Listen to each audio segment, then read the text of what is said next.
বনলতা সেন হয়ে আসছেন নাবিলা, আসছে ইনসাফ। সাহিত্যের উৎসবে জয়া আহসান, বরবাদ শেষে ঢাকায় ফিরলেন শাকিব খান। এমন কিছু খবর ছিল সপ্তাহের ঢালিউডে। প্রতিবেদনে জেনে নেব বিস্তারিত। এখন তো জীবাণুদের থেকে বাঁচালে সারাদিনকে বাঁচাবে ডেটল বাঁচাবে। ডেটল দেয় জীবাণুর বিরুদ্ধে 12 ঘন্টার সুরক্ষা বলয়। সুরক্ষার বিশ্বাস থাকুক দিনভর।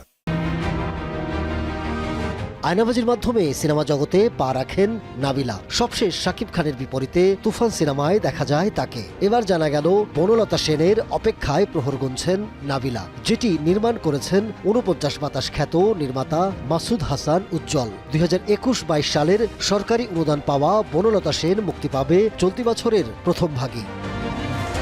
এদিকে ইনসাফ নিয়ে আসছেন সঞ্জয় সমদ্দার। অ্যাকশন থ্রিলার এই গল্পে নায়ক হিসেবে থাকবেন শরীফুল রাজ। সিনেমাটিতে গুরুত্বপূর্ণ চরিত্র থাকছেন মোশাররফ করিম। ইতিমধ্যে চুক্তি স্বাক্ষর পর্বও সেরেছেন তারা। নতুন খবর হলো শরীফুল রাজের বিপরীতে নায়িকা হিসেবে থাকছেন তাসনিয়া ফারিন।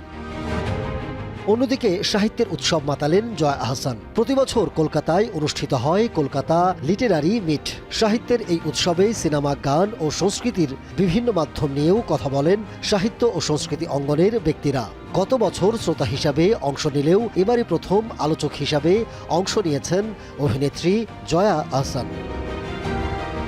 পাশাপাশি শাকিব খানের বরবাদ শেষ করে ঢাকায় আসা নিয়ে চলছে আলোচনা। সুপারস্টার শাকিব খান তার আসন্ন ঈদের এই সিনেমার শুটিং করছিলেন মুম্বাই। দ্বিতীয় লটে 2 সপ্তাহ ধরে শুটিং শেষ করে ফিরেছেন ঢাকায়। ২০২৫ সালের রোজার ঈদ মাতাবে শাকিবের বরবাদ। Ahmed Taukir, showbiz tonight.